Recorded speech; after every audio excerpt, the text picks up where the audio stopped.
Shri Venkateswara gold తాకట్టులో ఉన్న మీ బంగారాన్ని విడిపించి కొనబడును.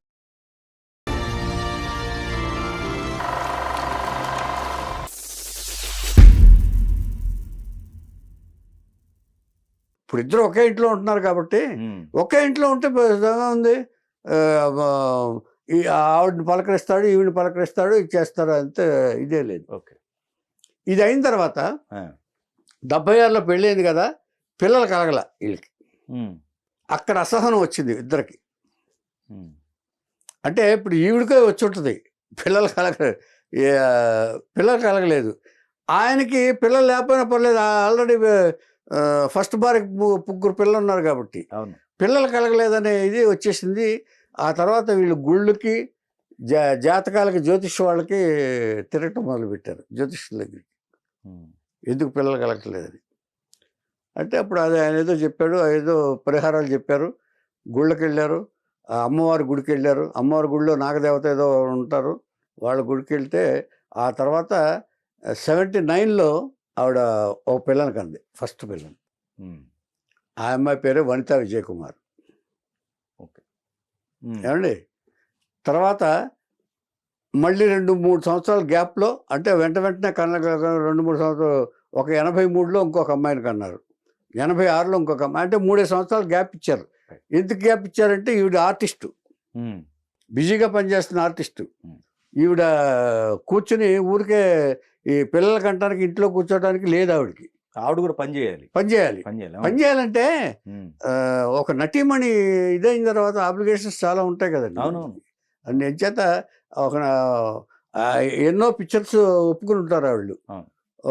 ఒక 5-6 పిక్చర్లు ఒప్పుకున్నారంటేనే 3 సంవత్సరాలు పట్టేస్తుంది. ఒక్కో సినిమాకి 6 నెలలు పట్టినా కూడా. అలాగా అయిపోయింది. పిల్లలకి అయ్యారు. 80 వరకు వచ్చిన తర్వాత తన ఫిజిక్, తన ఇది ఇక లాభం లేదనుకుని ఆవిడ సపోర్టింగ్ క్యారెక్టర్స్కి వచ్చేసింది. ఇప్పుడు ముగ్గురు ఆడపిల్లలే. అందుకనే ఆవిడ ఫస్ట్ భార్య ఉన్నందువల్లే వారసుడు ఉన్నాడు వరుణ్ విజయ్. అక్కడ రైట్ సెపరేట్ అయి ఉంటే వారసుడు కూడా ఉండేవాడు కాదు. ఏమంటే వీళ్ళలో వచ్చే ఇది వచ్చింది. తర్వాత విచిత్రం ఏంటో చెప్పనండి, తల్లిని మించి అందంగా పుట్టారు ఆడపిల్లలు. ముగ్గురిని పక్కన పెడితే వీళ్ళు కవళ్ళు 3 కవళ్ళు అనుకుంటారు. అలా పుట్టారు అందరూ. ఒకరిని చూసి ఒకళ్ళు ఈవిడ ఎవరు అని అనిపించేలాగా వాళ్ళు ఒక తల్లి ఫేస్ని బాగా ఇది అయ్యి పుట్టారు వాళ్ళు. ఏమండి. ఇది అయిన తర్వాత వాళ్ళు కూడా నటించడం మొదలుపెట్టారు. కానీ వనిత అని మాత్రం ఎక్కువగా తమిళ్లో చేసింది. వనిత గురించి చెప్పినప్పుడు చెప్తాను నేను. ఏమంటే ఆవిడ కూడా ఆర్టిస్ట్గా చేసింది. తెలుగులో మాత్రం ఒక్క దేవి అనే సినిమా చేసింది, కోటిరంగకృష్ణ గారు. కానీ వనిత వల్ల తల్లి తండ్రులు చాలా ఇబ్బంది పడ్డారు, వనిత యొక్క మెంటాలిటీ వల్ల. ఇంకేంటంటే ఆడపిల్లలందరూ తల్లిదండ్రుల సంరక్షణలో పెరిగితే మంచిది. కానీ ఈవిడ కొంచెం ఇండివిజువాలిటీ ఎక్కువైపోయింది. 8వ క్లాస్ నుంచే, 8వ తరగతి నుంచే ఈవిడికి ఎక్స్ట్రా అఫైర్స్ వచ్చేసింది ఈవిడ. అది నేను తర్వాత చెప్తాను. ఏమండి. ఇలా ఉంటుండగా ఇంట్లోంచి వెళ్ళిపోయింది ఆవిడ వనిత. ఆ వనిత డీటెయిల్స్లో తర్వాత చెప్తాను నేను. వీళ్ళిద్దరిని తల్లిదండ్రులు విభేదించి తన దారి తాను చూసుకుని తన సినిమాల్లో చేస్తూ లవ్ చేసి వెళ్ళిపోయింది. ఇప్పుడు 2 కూతుళ్ళు ఉన్నారు ఇక్కడ. తల్లి దగ్గర 2 కూతుళ్ళే ఉన్నారు. తర్వాత ఈ మంజుల గారు ఏం చేశారంటేనండి, సినిమాలు తగ్గినప్పుడు బాగుంటుందని షూటింగ్ కోసం ఒక పెద్ద ఇల్లు కట్టారండి, ఎక్స్ట్రాడినరీ హౌస్ షూటింగ్స్కి. అంటే ఈ చివరి నుంచి ఆ చివరి వరకు ఒక దాదాపుగా కృష్ణ గారి ఇల్లు ఉంటుంది చూసారా, ఆ ఇంట్లో పెద్ద హాల్ ఉంటుందండి. కృష్ణ గారు చాలా పెద్ద ఇల్లు, ఒక 60-70 అడుగుల హాలు, అన్ని బెడ్రూమ్లు, పెద్ద బెడ్రూమ్లు. షూటింగ్కి అనువుగా కట్టించింది ఒక ఇల్లు ఆవిడ. ఇది దీని గురించి తర్వాత మాట్లాడతాం. ఏమండి. ఎందుకని? సేఫ్టీకి. రేపు సినిమాలు లేకపోతే మనకు ఆదాయం ఉండాలి కదా అని చెప్పేసి సేఫ్టీకి. తర్వాత మంజుల హౌస్ అని ఒకటి ఉంది అక్కడ, చిరంజీవి గారు కొన్నారు తర్వాత. అది మంజులకు ఒక హౌస్ ఉంది షూటింగ్, అది షూటింగ్ హౌసే. ఇంకొక షూటింగ్ హౌస్ తర్వాత కట్టుకుంది. మంజుల హౌస్ని మేము ఒక దాదాపుగా 50-60 సినిమాలు చేసాం అందులో షూటింగ్, మంజుల హౌస్ అని. ఏమండి ఆ, దాని పేరే మంజుల హౌస్. అదేలేండి. దాన్నే చిరంజీవి గారు కొన్నారు ఓకే. తర్వాత. ఏమండి ఇది అయిన తర్వాత మంజుల గారు ఆ అమ్మాయి వెళ్ళిపోయింది. అంటే నా దారి నేను చూసుకుంటానని వెళ్ళిపోయింది. వీళ్ళు మీరేం చెప్తే అది చేస్తామని ఆడపిల్లలు వీళ్ళిద్దరు ఉండిపోయారు. వాళ్ళకి వీళ్ళకి అంటే తల్లిదండ్రుల మాట విన్న ఆడపిల్లలకి ఎలా ఉంది, తల్లిదండ్రుల మాట వినకుండా వెళ్ళిపోయిన ఆడపిల్లకి ఎలా ఉంది అనేది ఈ ఫ్యామిలీ గురించి, ఈ ఫ్యామిలీ నుంచి తెలుసుకోవచ్చు మనం. అయింది. అయిపోయిన తర్వాత ఈ సరే ఫ్యామిలీ అంతా హ్యాపీగా ఉన్నారు. 2012, 13 దాదాపుగా ఈవిడికి ఈ కడుపు నొప్పి రావటం మొదలుపెట్టింది. స్టమక్ పెయిన్ బాగా వస్తుంది ఆవిడకి. ఎవరికి? మంజుల గారికి స్టమక్ పెయిన్ వచ్చి పడుకున్నారు. ఒకరోజు రాత్రి సడన్గా మంచం మీద నుంచి అలా పడిపోయారు. పడిపోయి ఇక్కడ దెబ్బ తగిలింది. అప్పుడేం తెలియలే. హాస్పిటల్కి తీసుకెళ్ళారు. ఇప్పుడు ఇక్కడ 2 అమ్మాయిలే ఉన్నారు. ఫస్ట్ అమ్మాయి లేదు. అది చేసుకోవాలి. కానీ తల్లి మనసు కదండి, ఉంటుంది కదా. తల్లి పెద్ద కూతురు చూడాలని అడిగింది హాస్పిటల్లో. కొంచెం అక్కడ హాస్పిటల్ అడిగింది. అప్పుడు ఏం చేశారంటే, అంటే ఎస్ట్రాంగ్డ్ రిలేషన్షిప్ వీళ్ళది. ఎస్ట్రాంగ్డ్ రిలేషన్షిప్ అంటే ఫ్యామిలీని గౌరవించని ఒక అమ్మాయి ఫ్యామిలీని దూరం పెట్టేసింది. ఆ అమ్మాయి వీళ్ళు దూరం పెట్టేశారు. ఇంగ్లీష్లో ఒక మాట ఉంది, ఎస్ట్రాంగ్డ్ అని. అంటే ఒకళ్ళ నుంచి ఒకళ్ళకి పడదు వాళ్ళకి. ఆ రిలేషన్షిప్లో ఉన్నారు వీళ్ళు. వాళ్ళు మాట్లాడట్లా, వీళ్ళు మాట్లాడట్లా. అంటే నా దారి నాది, నా ఇష్టం అంది కదా అమ్మాయి. అంచేత మనం మాట వినకపోతే నీ ఇష్టం, నువ్వు నీ జీవితం నువ్వే గడుపని చెప్పి వీళ్ళు కూడా కంట్రోల్ చేస్తారు తల్లిదండ్రులు. నువ్వు ఆ అమ్మాయితో మాట్లాడితే మీరు కూడా ఆ లక్షణాలు ఇవి వచ్చేస్తాయి, ఆలోచనలు వచ్చేస్తాయి. అంచేత మీరు ఆ అమ్మాయితో మాట్లాడొద్దు. మాట్లాడితే మీకు కూడా బ్యాడ్ నేమ్ వచ్చేస్తుంది. ఆ అమ్మాయి బిహేవియర్ మీ మీద షాడో లాగా పడిపోయింది అనుకోండి, రేపు మీ జీవితానికి ఇదవుద్ది అని చెప్పేసి తల్లిదండ్రులు విజయకుమార్ హెచ్చరించాడు. కరెక్టే కదా అది. అదే ఆ అమ్మాయి విచ్చలవిడిగా వెళ్ళిపోతుంది. ఆ అమ్మాయి మీరు ఆ నీడ మీ మీద పడకూడదని చెప్పేసి విజయకుమార్ హెచ్చరించి తల్లి కూడా సపోర్ట్ చేసి. ఎందుకు సపోర్ట్ చేయదు మరి? ఒక బ్యాడ్ థింగ్ జరుగుతుందంటే ఒక రాంగ్ వేలో వెళ్తున్న కూతుర్ని కంట్రోల్ చేయలేకపోయారు వీళ్ళు. ఆ తర్వాత హాస్పిటల్కి వెళ్ళిన తర్వాత ఆ అమ్మాయి గుర్తొచ్చింది. బాబు చూడాలని ఉందన్నారు. చూడాలని ఉందంటే ఆ వనిత వచ్చే టైంకి వీళ్ళందరూ ఇంటికి వెళ్ళిపోయేవాళ్ళు హాస్పిటల్ నుంచి. అబ్జర్వ్ చేయండి. ఆ తర్వాత వనిత వచ్చింది. వచ్చిన తర్వాత కళ్ళనీళ్ళు పెట్టుకుంది ఆవిడ. అంటే ఆవిడ జీవితం నేను ఉండంగానే నేను పోతానేమో ఇది వచ్చేసింది ఆవిడకి. వచ్చేసి కళ్ళనీళ్ళు పెట్టుకుని నీ జీవితం ఏమైపోతుందని నాకు దిగులుగా ఉంది, అది ఇది అంటే, ఏం పర్లేదు, నాకేం పర్లేదమ్మా అని చెప్పేసి ఈవిడ ధైర్యం చెప్పింది. అయిన తర్వాత ఈ వచ్చేటప్పటికి వనిత ఉన్నంతసేపు వాళ్ళు బయట ఉండటం మొదలుపెట్టారు. వాళ్ళు కంబైన్డ్గా ఉంటలే, వాళ్ళు పలకరించట్లా అసలు. ఈ అమ్మాయిని పలకరించట్లా. ఆ అమ్మాయి వచ్చిందంటే వెళ్ళి బయటికి వెళ్ళి వస్తుంది కదా, వచ్చిందంటే వీళ్ళు వెళ్ళిపోతారు అదే బయటికి. తండ్రి కూడా అంటే వాళ్ళని ఎదిరించి వెళ్ళిపోయింది. మీరేంటి, మీ లెక్క ఏంటి అని వెళ్ళిపోయింది కదా. మరి ఎంతైనా మొహం చల్లదు కదండి. అయిపోయింది. అయిపోయిన తర్వాత అక్కడ ఇక రాను ఏమైపోయిందంటే ఆర్టిజం ఏమంటారు, మతిమరుపు వచ్చేసింది ఆవిడ. గుర్తుపట్టడం మొదలుపెట్టి, లేదు నేను ఎక్కడున్నాను, ఏమిటున్నాను, ఇక్కడ హాస్పిటల్ ఎందుకున్నాను, ఏం లేదు ఇప్పుడు నిన్నే వచ్చామమ్మా, ఇలా చెప్పి మేనేజ్ చేశారు వాళ్ళు. అంటే ఆ దెబ్బకో మరి ఏమైందో మతిమరుపుతనం వచ్చేసింది. అలా 4 రోజులు ఉన్న తర్వాత అప్పుడు వీళ్ళు బయట ఉన్నారు, వనిత ఇక్కడే ఉంది. అలా చూస్తూ ఇలా పట్టుకుంది ఆవిడ. ఎవరో వనిత ఇలా పట్టుకుంటే ఈ చేతుల్లోనే ఆ అమ్మాయి చూస్తూ ప్రాణాలు వదిలేసింది. మంజుల వనితను చూస్తూ మంజుల చనిపోయింది. చనిపోయిన తర్వాత ఆ అమ్మాయి చెప్పుద్ది ఒకసారి, నేను అమ్మ ఒళ్ళో పెరిగాను, నేను ఎలాగైతే పుట్టినప్పుడు అలా ఎత్తుకుంటారో అలాగే అమ్మ నా చేతి మీద పోయిందని చెప్పి ఒక ఇంటర్వ్యూలో చెప్పింది. ఎవరు? వనిత ఇలా చెప్పింది. అంటే ఎంతైనా తల్లి కూతుళ్ళు సెంటిమెంట్ ఉంటుంది కదా అని చేత. తర్వాత షీ యాక్సెప్టెడ్, నేను తప్పుడు నిర్ణయాలు తీసుకున్నాను అని చెప్పి షీ యాక్సెప్టెడ్. ఏమండి అలాగైన తర్వాత అప్పుడు సరే వీళ్ళ లైఫ్లో వీళ్ళు ఎవరికి వాళ్ళు పెళ్లి చేసుకున్నారు, ఇద్దరు ఆడపిల్లలు. అది నేను చెప్తాను వేరే. ఏమండి, సరే విజయ్ కుమార్ గారు తను చేయాల్సిన అంత్యక్రియలన్నీ కూడా చాలా పద్ధతిగా భర్త ఏం చేయాలో వాళ్ళకి చేసి ఆవిడ్ని సగౌరవంగా సాగనంపాడు. మొత్తం ఇండస్ట్రీ అంతా వచ్చారు. తర్వాత కాకపోతే పెద్ద కూతురు గురించి మాట్లాడదాం ముందు. ఏం చేద్దంటే ఒక దురదృష్టకరమైన జాతకం ఏదైనా ఉందంటే పెద్ద కూతురుది. ఓకే.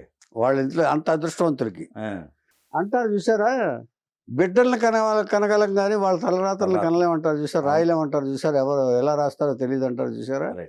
అలాంటి దురదృష్టకరమైన జాతకం వనిత గారిది లెక్క ప్రకారం. అంటే అదృష్టం అంటే లగ్జరీ అనుభవించటంలో, తల్లిదండ్రుల సంపదను అనుభవించటంలో కాదు నేను చెప్పేది, జీవితాన్ని అనుభవించుకోవటంలో. ఇప్పుడు వాళ్ళు కొంతమంది ఏం చేస్తారంటే ఈ ఆడపిల్లల్లో కూడా తమ ఇండివిజువల్గా డెసిషన్ తీసుకుని వాళ్ళకి నచ్చిన వాళ్ళని పెళ్లి చేసుకుని వెళ్ళిపోతూ ఉంటారు. అది ఆనందమే తల్లిదండ్రులకి. ఒక విధంగా కొంతకాలం కోపంగా ఉన్నా కూడా జనరల్గా జరిగే పనులు చెప్తారు. ఏమండి, ఆ తర్వాత ఫోన్లో వాళ్ళిద్దరు సుఖంగా ఉన్నారు కదా అని కొంతకాలం అయిన తర్వాత వాళ్ళని తెచ్చి ఇంటికి పిలిచి చేర్చుకుంటారు ఏ తల్లిదండ్రులైనా. కానీ ఈవిడిది డిఫరెంట్ కదా వనిత గారిది. వనిత గారిది బిగినింగ్ నుంచి కూడా ఒక డిఫరెంట్గా బిహేవ్ చేసింది ఈవిడ. ఎలాగంటే ఈవిడ అదే చెప్పాను కదా నేను, గుళ్ళు తిరిగితే జ్యోతిష్కుడి ద్వారా వచ్చిన ద్వారా అయితే అమ్మవారిని మొక్కుకుంటే పుట్టిన ప్రథమ సంతానం ఈవిడ. కానీ అంత దైవదత్తంగా పుట్టిన పిల్ల కూడా ఆ జాతకం కరెక్ట్గా లేదు ఆవిడికి. జీవితం పర్సనల్ లైఫ్ చాలా డిస్టర్బ్డ్ లైఫ్, చాలా డిస్టర్బ్. ఎందుకంటే అందరికి అన్ని అలవాట్లు రావండి. కొంతమంది ఫ్యామిలీని ఫాలో అయ్యి తల్లిదండ్రులు ఎలా రిచ్ అయినా కూడా వాళ్ళ పద్ధతుల్లో వాళ్ళు ఇచ్చేసుకుంటారు. కానీ ఈవిడికి ఎక్కడి నుంచి అలవాటు అయిందో, నాకేంటి నేను చాలా రిచ్ ఇది అని లగ్జరీకి అలవాటు పడిపోయింది ఈవిడ. నంబర్ 1 అది తప్పు. లగ్జరీకి అలవాటు పడితే ఏం చేద్దంటే పుట్టింట్లో ఉన్నట్టు అత్తారింట్లో ఉండకపోవచ్చు. పెళ్ళైతే కరెక్ట్గా పెళ్ళైతే ఏమంటే అత్తారింట్లో ఇప్పుడు ఇలాగే ఉండాలని ఉంటే అక్కడ విభేదాలు వచ్చేస్తాయి భర్తకిని భార్యకి. అంచేత ముందు ఈ లగ్జరీ అలవాట్లు ఇక్కడి నుంచే తల్లిదండ్రులు చెప్తే వినాలి, కానీ వినలా ఈవిడ. చదివించారు. ఈవిడ డాక్టర్ చేద్దాం అనుకుంది ఫస్ట్ పిల్లని, దైవదత్తంగా పుట్టిన పిల్ల డాక్టర్ చదివిద్దామని చెప్పేసి అనుకుంది. కానీ 8వ తరగతి చదువుతుండగానే ఈవిడికి ఒక లవ్లో పడిపోయింది. తెలిసింది, ఇంట్లో తెలిసింది మంజుల గారికి విజయ్ కుమార్ గారు కూడా స్ట్రిక్ట్ ఉండే పిల్లల విషయంలో.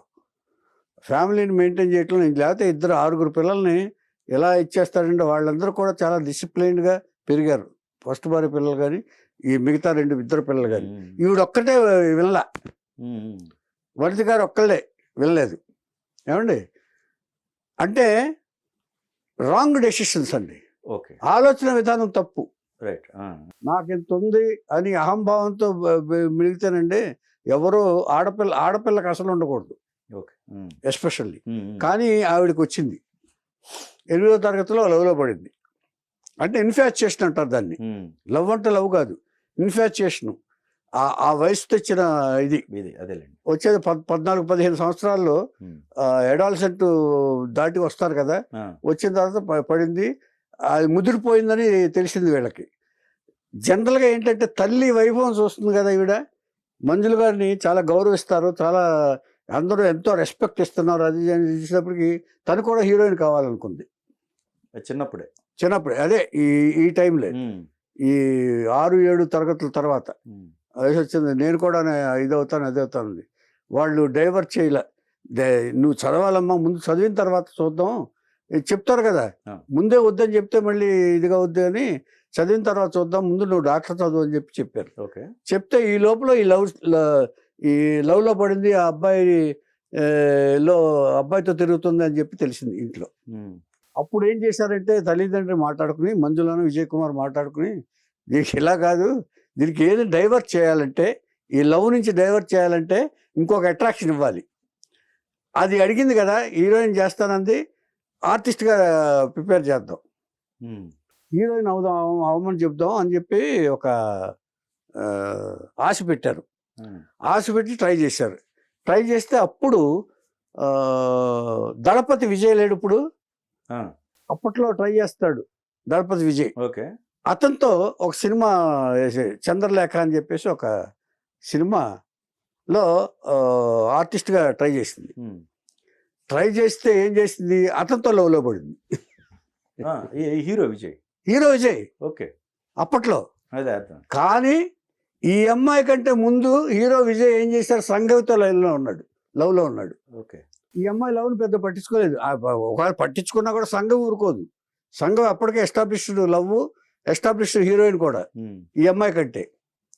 సో పైగా ఈవిడ కొంచెం దూకుడు ఎక్కువ, వనితకి కొంచెం దూకుడు ఎక్కువ. ఇవన్నీ వాళ్ళకి నచ్చవు. ఆడదానిలో అనుకుని చూస్తారు, కొంచెం ఇది చూస్తారు కదా. అయితే వాళ్ళ అంచనా వేసేస్తారు వీళ్ళకి. సో వనితతో మనకు అసలు లాభం లేదనుకుని ఇచ్చేసారు. నెక్స్ట్ మాణిక్యం అనే సినిమాలో రాజ్ కిరణ్ అనే తెలిసే ఉంటుంది. రాజ్ కిరణ్ అనే హీరో పెద్ద క్యారెక్టర్ వేస్తూ ఉంటాడు. విశాల్ సినిమాలో తండ్రిగా వేసాడే, విశాల్కి తండ్రిగా మంచి ఊరు పెద్దగా వేస్తూ ఉంటాడు. లుంగి కట్టుకుని చేస్తూ ఉంటాడు, మీసాలది.